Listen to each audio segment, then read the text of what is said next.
ഡൽഹിയിൽ CJP നടത്തിയ ഒരു വലിയ സമരം, അതായത് നീറ്റ് പരീക്ഷ ക്രമക്കേടുമായി ബന്ധപ്പെട്ട് നടത്തിയ സമരം. ഈ സമരത്തിലെ പിന്തുണയുമായി വിവിധ രാഷ്ട്രീയ പാർട്ടികളൊക്കെ ഉണ്ടായിരുന്നു.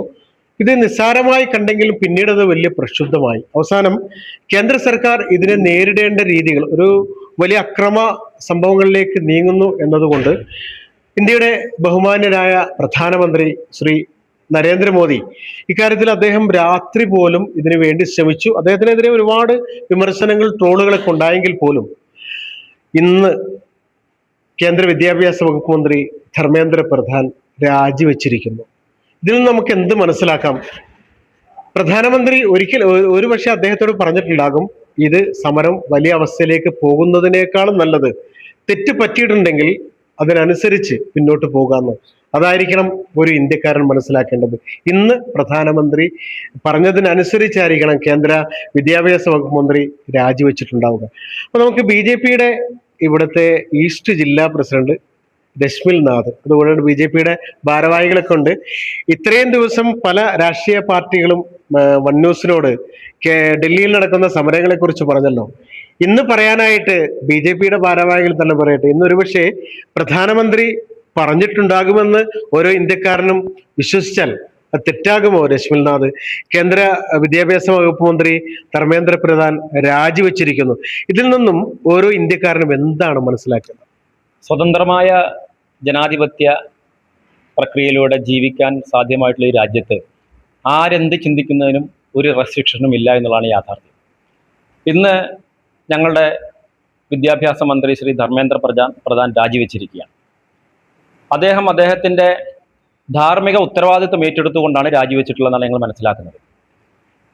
ഈ നീറ്റ് ചോദ്യപേപ്പർ പരീക്ഷ ചോർച്ച രാജ്യത്ത് ആദ്യത്തെ സംഭവമല്ല. UDF-ന്റെ UPA ഭരണകാലത്ത് കോൺഗ്രസ് ഭരിച്ചിരുന്ന നിരവധി സംസ്ഥാനങ്ങളിൽ പോലും ഇത്തരത്തിലുള്ള ചോദ്യപേപ്പർ ചോർച്ചകൾ നടന്നിട്ടുണ്ടായിരുന്നു. പക്ഷെ അന്നൊക്കെ ഇത്തരത്തിൽ ധാർമ്മികത ഏറ്റെടുത്തുകൊണ്ട് ധർമ്മേന്ദ്ര പ്രധാൻ കാണിച്ച ഒരു ധാർമ്മികത ഏറ്റെടുത്തുകൊണ്ടുള്ള ഒരു രാജി അന്നത്തെ മന്ത്രിമാർ, കോൺഗ്രസിന്റെ മന്ത്രിമാർ നടത്തിയിരുന്നോ എന്നുകൂടി നമ്മൾ പരിശോധിക്കേണ്ടതാണ്. തീർച്ചയായിട്ടും ഈ രാജ്യത്തെ ജനങ്ങൾക്ക് വേണ്ടി ഭരിക്കുന്ന ജനങ്ങളുടെ പ്രധാനമന്ത്രിയായിട്ടുള്ള ശ്രീ നരേന്ദ്രമോദിജി കഴിഞ്ഞ കുറച്ച് ദിവസങ്ങളായി ഈ ഒരു വിഷയവുമായി ബന്ധപ്പെട്ട് അതിന്റെ വിശകലനങ്ങൾ നടത്തിക്കൊണ്ടിരിക്കുകയാണെന്ന് ഞങ്ങൾ മനസ്സിലാക്കുന്നത്. ഒരു പ്രധാനമന്ത്രിക്ക് ഒറ്റയടിക്ക് ഒരു തീരുമാനമെടുക്കാൻ ഒരു രാജ്യത്തും സാധിക്കില്ല. ഈ സമരത്തിലേക്ക് ജൻസി പ്രക്ഷോഭം എന്ന പേരിൽ കോക്രോച്ച് ജനതാ പാർട്ടിയുടെ പേരിൽ സമരം ആരംഭിച്ചപ്പോൾ ഇതുമായി ബന്ധപ്പെട്ട ഓരോ കാര്യങ്ങളും കൃത്യമായി നടപടിക്രമങ്ങൾ പാലിച്ചിട്ടാണ് നരേന്ദ്രമോദി പ്രധാനമന്ത്രിയായിട്ട് ഇരിക്കുന്നത്. 13 പേരെ അറസ്റ്റ് ചെയ്ത് ജയിലിൽ അയച്ചു. ഇന്നലത്തെ നമ്മളെ വാർത്തയിൽ വായിച്ചു 41 പേരെ സസ്പെൻഡ് ചെയ്തു, ഉദ്യോഗസ്ഥന്മാരെ. ഇത് അന്വേഷണം പിരിച്ചുവിടുകയാണ് ചെയ്തത്. സസ്പെൻഷനല്ല, പിരിച്ചുവിട്ടു. ഇതൊക്കെ ഭരണഘടനാപരമായിട്ടുള്ള നിയമപരമായിട്ടുള്ള നടപടിക്രമങ്ങൾ പാലിച്ചുകൊണ്ടാണ് ഒരു ഗവൺമെന്റ് ചെയ്യുന്നത്. ഇപ്പോ ഓരോരുത്തർക്കും രശ്മിൽനാഥ്, ഞാൻ ഒരു കാര്യം ചോദിക്കട്ടെ. നമ്മുടെ പ്രധാനമന്ത്രി നമുക്ക് ഏറ്റവും പ്രിയപ്പെട്ട ആളാണ്. ഇപ്പോൾ അദ്ദേഹത്തിന്റെ ഈ ക്രമങ്ങളൊക്കെ നമുക്ക് വളരെ സന്തോഷം ഉണ്ടാക്കുന്ന കാര്യങ്ങളാണ്. ഈ നടപടിക്രമങ്ങളിലേക്ക് കടക്കാൻ ഈ CJP നടത്തിയ പ്രക്ഷോഭങ്ങളെ ഇത്രയും വലിയ ഇടതുപക്ഷ പാർട്ടികൾ, അല്ല നമ്മുടെ പ്രതിപക്ഷ പാർട്ടികൾ, രാഹുൽ ഗാന്ധി അല്ലെങ്കിൽ പ്രിയങ്ക ഗാന്ധി, മല്ലികാർജുൻ ഖാർഗെ, KC വേണുഗോപാൽ, ഇടതുപക്ഷ ആളുകൾ എല്ലാവരും വരുന്ന തലത്തിലേക്ക് ഈ സമരത്തെ ഇത്രയും പ്രക്ഷുബ്ധാവസ്ഥയിലേക്ക് എത്തിച്ചിട്ടാണ് പ്രധാനമന്ത്രി ഇങ്ങനെ ഒരു തീരുമാനം എടുത്തത് എന്ന് ആരെങ്കിലും ചോദിച്ചാൽ അതിനൊരു മറുപടി കൂടി വേണ്ടേ? തീർച്ചയായിട്ടും അതിന് കൃത്യമായ മറുപടി ഞങ്ങളുടെ കയ്യിലുണ്ട്. പണ്ട് കോൺഗ്രസോ ഇടതുപക്ഷ കക്ഷികളോ ഒരു പരിപാടി വെച്ചാൽ അവിടെ 4 ആൾ കൂടുമായിരുന്നു. പക്ഷെ ഇന്ന് 4 ആൾ കൂടുന്നിടത്തേക്ക് കോൺഗ്രസ്സുകാർക്കും ഇടതുപക്ഷക്കാർക്കും ചെല്ലേണ്ട ഒരു അവസ്ഥയിലേക്ക് മാറി ഈ രാജ്യത്തെ രാഷ്ട്രീയ കാലാവസ്ഥ. അത് അവരുടെ കയ്യിലിരിപ്പ് കൊണ്ടായിരുന്നു എന്നുകൂടി നമ്മൾ മനസ്സിലാക്കേണ്ടതുണ്ട്. ഇവിടെ ഈ ജൻസി പ്രക്ഷോഭത്തിലേക്ക് അല്ലെങ്കിൽ കോക്രോച്ച് ജനതാ പാർട്ടി നടത്തുന്ന പ്രക്ഷോഭത്തിലേക്ക് അവിടെ പോയിട്ടുള്ള ആളുകളുടെ നിരവധി ബൈറ്റുകൾ പല ദൃശ്യമാധ്യമങ്ങളും ഓൺലൈൻ ചാനലുകളും ഒക്കെ പുറത്തു വിടുന്നുണ്ടായിരുന്നു. ഇതുമായി ബന്ധപ്പെട്ടതല്ലാത്ത നിരവധി കാര്യങ്ങളാണ് അവിടെ പറയുന്നത്. അവിടെ പറയുന്നത് മതപരമായിട്ടുള്ള കാര്യങ്ങൾ പറയുന്നു, ഖലിസ്ഥാൻ വാദത്തെക്കുറിച്ച് പറയുന്നു. ഇവിടെ നരേന്ദ്രമോദി മാറിയെങ്കിൽ മാത്രമേ ഇത് ഇന്ത്യയെ ഇസ്ലാമിക രാഷ്ട്രമാക്കാൻ സാധിക്കുള്ളൂ എന്ന രീതിയിലുള്ള മലയാളികളായിട്ടുള്ള ആളുകൾ വരെ പറയുന്നുണ്ട്. ഞാൻ ചോദിക്കുന്നത്, ഇത്തരത്തിലുള്ള വാക്കുകളൊക്കെ ഉപയോഗിച്ചിട്ടുള്ള ആളുകൾ ഈ രാജ്യത്തിന്റെ പരമാധികാരത്തെയും അഖണ്ഡതയെയും തകർക്കുന്ന രീതിയിൽ മതരാഷ്ട്രം ഉണ്ടാക്കാൻ വേണ്ടിയിട്ടാണോ അവിടെ പോയത് എന്ന മറുപടി പറയേണ്ട സാഹചര്യം വരാൻ പോവുകയാണ്. അത് തർക്കമൊന്നുമില്ല. അതോടൊപ്പം തന്നെ ഇത്തരത്തിലുള്ള മതവാദികൾക്കും ഈ രാജ്യത്തെ അസ്ഥിരപ്പെടുത്താനും വേണ്ടി കൂട്ടുനിൽക്കാൻ വേണ്ടി പോയിട്ടുള്ള കമ്മ്യൂണിസ്റ്റിന്റെയും കോൺഗ്രസിന്റെയും നേതാക്കന്മാർക്ക് ഇനി എന്താണ് ചെയ്യാൻ സാധിക്കുക എന്നുകൂടി അറിയാൻ ഞങ്ങൾക്ക് താല്പര്യമുണ്ട്. മാത്രമല്ല, കോൺഗ്രസ് രാഹുൽ ഗാന്ധിയുടെ നേതൃത്വത്തിൽ ഈ രാജ്യത്ത് ഒരു പുതിയ രീതിയിലുള്ള സമര മാർഗം ഈ രാജ്യത്തിന് കാണിച്ചു തന്നിരിക്കുകയാണ്. അവരുടെ കാലഘട്ടത്തിൽ പോലും അവരുണ്ടാക്കി വെച്ചുള്ള നിയമമാണ് പ്രധാനമന്ത്രിയും പാർലമെന്റിലെ പ്രധാനമന്ത്രിയുടെ വസതിയും ഒക്കെ അത്രയും സുരക്ഷാ മേഖലയായിട്ട് പ്രഖ്യാപിച്ചത് BJP അല്ല, കോൺഗ്രസിന്റെ ഭരണകാലത്താണ്.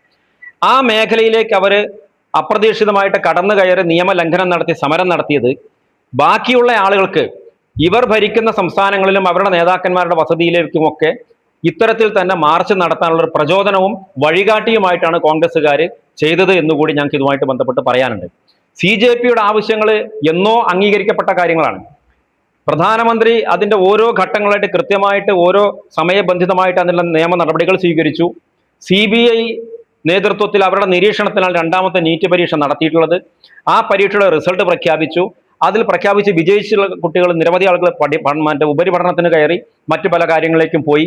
ഇവിടെ വന്നിട്ടുള്ളത് CJPയുടെ പേരിൽ അമേരിക്കയിൽ നിന്നും ഈ സോറോസിന്റെയും അതോടൊപ്പം രാഹുൽ ഗാന്ധി അച്യുതന്റെ ഭാഗമായിട്ട് ഈ രാജ്യത്തെ ഭരണകൂടത്തെ തകർത്ത് താഴെയിടാൻ വേണ്ടി നേപ്പാളിലും ശ്രീലങ്കയിലും മറ്റ് രാജ്യത്തും നടത്തിയതുപോലെയുള്ള ഒരു യുവജന പ്രക്ഷോഭത്തിലൂടെ നരേന്ദ്രമോദിയെ താഴെ ഇറക്കാമെന്നൊരു കാഴ്ചപ്പാട് വെച്ചുകൊണ്ടായിരുന്നു ഈ സമരത്തിലേക്ക് വന്നിട്ടുള്ളത്. ഞാനൊരു കാര്യം ചോദിക്കട്ടെ, ഈ വാക്കുകൾ പല ആളുകളും പറഞ്ഞു. ഈ വാക്കുകൾ താങ്കൾ പറഞ്ഞതുപോലെ തന്നെ പല ആളുകളും പറഞ്ഞപ്പോഴും പലരും അതിനെ വിമർശന വിധേയമാക്കുകയാണ് ചെയ്തത്. ഇപ്പോൾ അമേരിക്കൻ ഫണ്ടിങ് എന്ന് പറയുന്നു, പല ഫണ്ടിങ് എന്ന് പറയുന്നു. അവിടെ പങ്കെടുത്ത കുട്ടികൾ, CJPയുടെ കുട്ടികൾ പലരും പറയുന്നത് ഞങ്ങൾ രാവിലെ പാകിസ്ഥാനിൽ നിന്ന് 40 രൂപ വാങ്ങിച്ചു, ഇവിടെ വന്ന് 20 രൂപയുടെ ഫുഡ് കഴിച്ചു എന്നൊക്കെ പറയുന്ന അവസ്ഥയിൽ ഒരുപക്ഷെ നമ്മുടെ രാജ്യം, ഞാൻ മനസ്സിലാക്കിയെടുത്തോളം ഇന്ത്യയിൽ സഞ്ചരിക്കുന്നത് പോലെ, ഇന്ത്യയിൽ ജീവിക്കുന്നത് പോലെ ഇത്രയും സമാധാനവും സന്തോഷവും ഒക്കെ ഈ ലോകത്ത് പല രാജ്യങ്ങളിലും ഞാൻ പോയിട്ടുണ്ടെങ്കിലും കിട്ടിയിട്ടില്ല എനിക്ക്. പക്ഷെ ഇന്ത്യയിൽ ഇങ്ങനെ ഒരു സംഭവം, ഡൽഹിയിൽ തന്നെ പല പ്രാവശ്യം പോയിട്ടുണ്ട് ഞാൻ, ഇങ്ങനെ ഒരു സംഭവം ഉണ്ടാകുന്നു.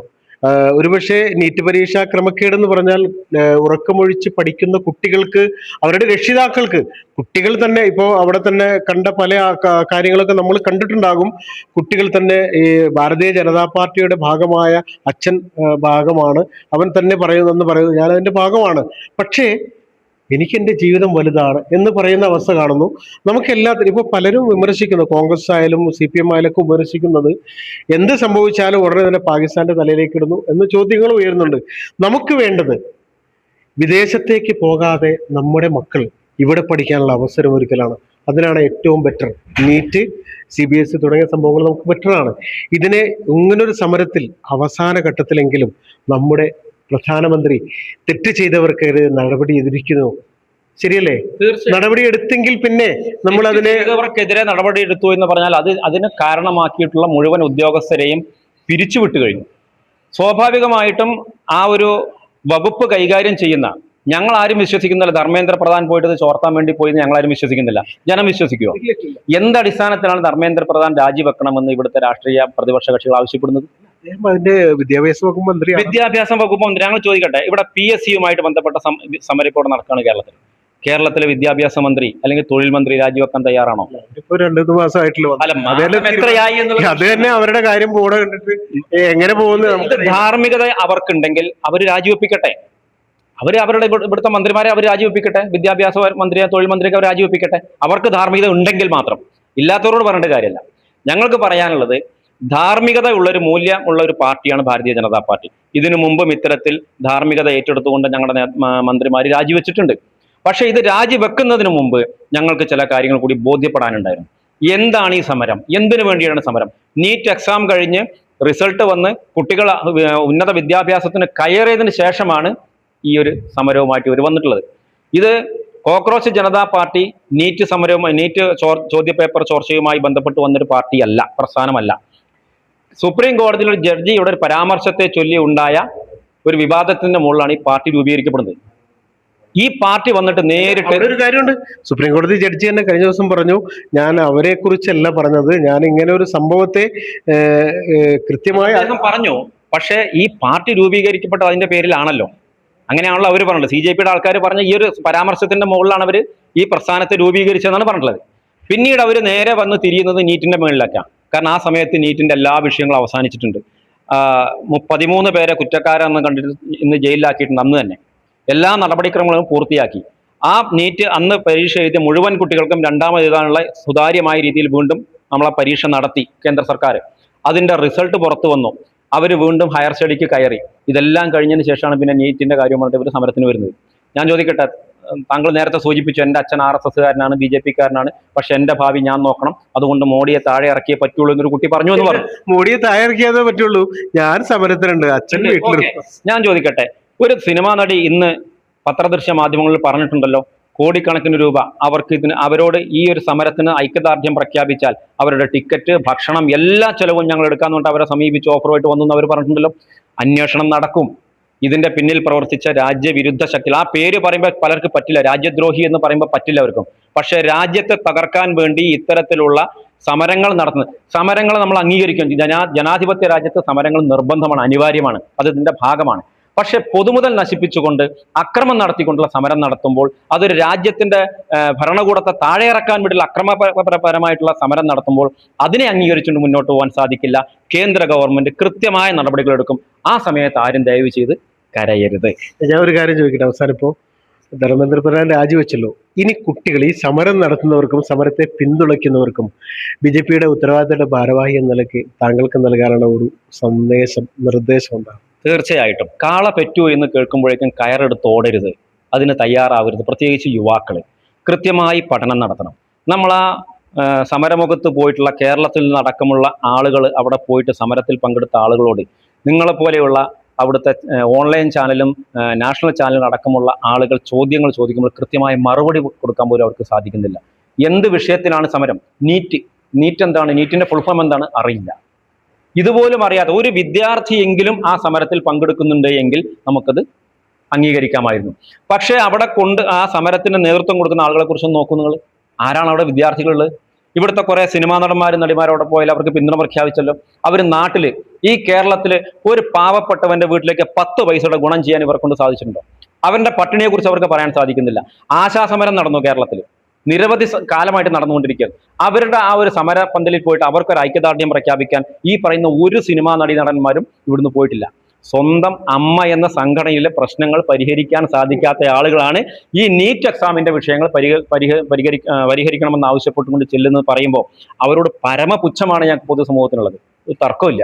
പിന്നെ സ്വാഭാവികമായിട്ടും ഭരണകൂടത്തിനെതിരെ എന്തു പറയുന്നോ അതാണ് ഹൈലൈറ്റ് ചെയ്യപ്പെടുക എന്നുള്ളത് കൊണ്ട് ചില ആളുകൾക്കൊക്കെ അത് ഞാനൊന്ന് ഹൈലൈറ്റ് ചെയ്യപ്പെടണമെങ്കിൽ ഇന്നും നരേന്ദ്രമോദിയെ തെറി പറയണം, അല്ലെങ്കിൽ കേന്ദ്ര സർക്കാരിനെ കുറ്റം പറയണം, എങ്കിൽ മാത്രമേ എനിക്ക് ജനങ്ങളുടെ ഇടയിൽ ശ്രദ്ധ പിടിക്കാൻ പറ്റൂ എന്നുള്ളൊരു കാഴ്ചപ്പാടുള്ള ആളുകൾ ഇത്തരത്തിലൊക്കെ പലതും ചെയ്യുന്നുണ്ട് എന്നുള്ളതാണ് യാഥാർത്ഥ്യം. ഏതായാലും നമ്മുടെ പ്രധാനമന്ത്രി ശ്രീ നരേന്ദ്രമോദി, അദ്ദേഹം രാത്രി ഉറക്കമൊഴിച്ചിരുന്ന് ഇത് എന്ത് ചെയ്യണ്ടേ എന്ന് തീരുമാനമെടുക്കാൻ വേണ്ടി ഒരുപാട് ഉറക്കമൊഴിച്ചു. കാരണം നമുക്കറിയാം, അദ്ദേഹം അർദ്ധരാത്രിയിൽ ഈ സംഭവമൊക്കെ വിട്ടപ്പോൾ പലരും തമാശയായിട്ട് കണ്ടു. ഇന്ന് ധർമ്മേന്ദ്ര പ്രധാൻ, കേന്ദ്ര വിദ്യാഭ്യാസ വകുപ്പ് മന്ത്രി, രാജിവെച്ചിരിക്കുന്നു. നമ്മുടെ രാജ്യത്തേക്കാൾ, ഈ ഇന്ത്യയേക്കാൾ മനോഹരമായ ഏതായി ലോകത്ത് വേറൊരു രാജ്യമുള്ളത്? ചെറിയ പ്രശ്നങ്ങളൊക്കെ ഉണ്ടാകുന്നു, പരിഹരിച്ചു പോകും. രശ്മിൽനാഥ് പറഞ്ഞ പോലെ പ്രശ്നങ്ങൾ ഉണ്ടാക്കാൻ ശ്രമിക്കുന്നവർക്കൊക്കെ പ്രശ്നങ്ങൾ പർവ്വതീകരിക്കാനും ആഗ്രഹമുണ്ടാകും. പക്ഷേ പ്രശ്നങ്ങളെ അവസാനിപ്പിച്ച് വളരെ മനോഹരമായി മുന്നോട്ട് പോകാൻ ശ്രമിക്കുമ്പോഴാണല്ലോ നമ്മുടെ രാജ്യം മനോഹരമാവുക. ഈ ഒരു പ്രശ്നത്തിന്റെ പേരിൽ സമരം നടത്തിയവരൊക്കെ അതിന്റെ യഥാർത്ഥ വസ്തുതകളിലേക്ക് കൂടി ഒന്ന് ചൂടുന്നിറങ്ങേണ്ടിയിരിക്കുന്നു എന്നാണ് എനിക്ക് പറയാനുള്ളത്. സത്യത്തിന്റെ ഇതിൽ മുന്നോട്ട് പോകണം. അസത്യത്തിന് വേണ്ടിയാണ് പ്രചാരണമെങ്കിൽ അതൊരിക്കലും വിലപ്പോകില്ല. രാഷ്ട്രീയ പാർട്ടികൾ എല്ലാം വേണം, BJP വേണം, കോൺഗ്രസ് വേണം, CPM വേണം, എല്ലാം വേണം.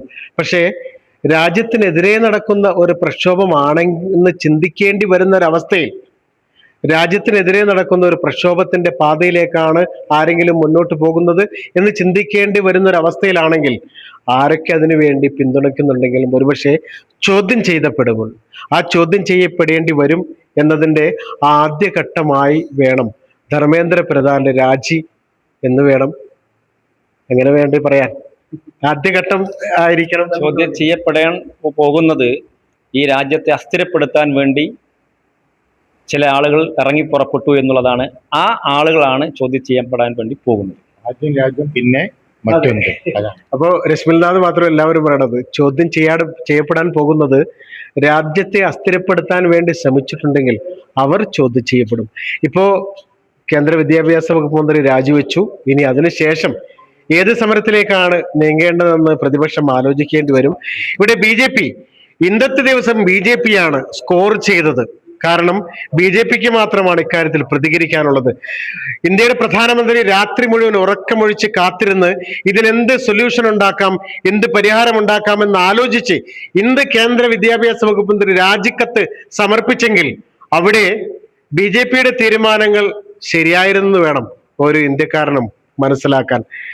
സമരങ്ങളൊക്കെ തുടരട്ടെ, സമരങ്ങളിൽ വസ്തുതകൾ ഉണ്ടാവട്ടെ, സമരങ്ങളിൽ സത്യങ്ങൾ ഉണ്ടാവട്ടെ. ആരുടെയും കൂടെയല്ല ഞാൻ, സത്യത്തിന്റെ കൂടെയാണ്. ഇന്ന് BJPക്കാരുടെ കൂടെയല്ല, BJPക്കാർ പറഞ്ഞതിനൊപ്പമാണ്. അവർ പറഞ്ഞതിൽ ചില വസ്തുതകളുണ്ട്. വസ്തുതകളെ ജനങ്ങൾ മനസ്സിലാക്കുമെന്നാണ് ഞാനും പ്രതീക്ഷിക്കുന്നത്. Jabbar Venad, one news live, Perinthalmanna. എല്ലാവരും പ്ലേസ്മെന്റ് അസിസ്റ്റൻസ് നൽകുന്നു. എന്നാൽ 100% പ്ലേസ്മെന്റ് ഉറപ്പാക്കി പഠിക്കാൻ കഴിഞ്ഞാലോ? അതിനായി ഇപ്പോൾ തന്നെ ജോയിൻ ചെയ്യൂ കേരളത്തിലെ നമ്പർ 1 സ്വാശ്രയ പോളിടെക്നിക്കായ ചെറുപ്പളശ്ശേരി മലബാർ പോളിടെക്നിക് ക്യാമ്പസിൽ. Artificial intelligence and machine learning, civil, mechanical, electrical and electronics എന്നീ ത്രിവത്സര എഞ്ചിനീയറിംഗ് ഡിപ്ലോമ കോഴ്സുകളും ദ്വിവർഷ ലാറ്ററൽ എൻട്രി കോഴ്സുകളും AICTEയുടെയും SPTയുടെയും അംഗീകാരത്തോടെ നൽകപ്പെടുന്നു. Campus recruitment, job oriented industrial training, CAD കോഴ്സുകൾക്ക് പ്രത്യേക ട്രെയിനിംഗ്, സ്കിൽ ഡെവലപ്മെന്റ് പ്രോഗ്രാമുകൾ, വർക്ക്ഷോപ്പുകൾ, ടെക് ഫെസ്റ്റുകൾ, അത്യാധുനിക ലാബുകൾ, വിദഗ്ധരായ അധ്യാപകർ എന്നിവ ഞങ്ങളുടെ പ്രത്യേകതകളാണ്. ഇന്ന് തന്നെ നിങ്ങളുടെ സീറ്റ് ഉറപ്പാക്കൂ. Malabar Polytechnic Campus, Cherpulassery.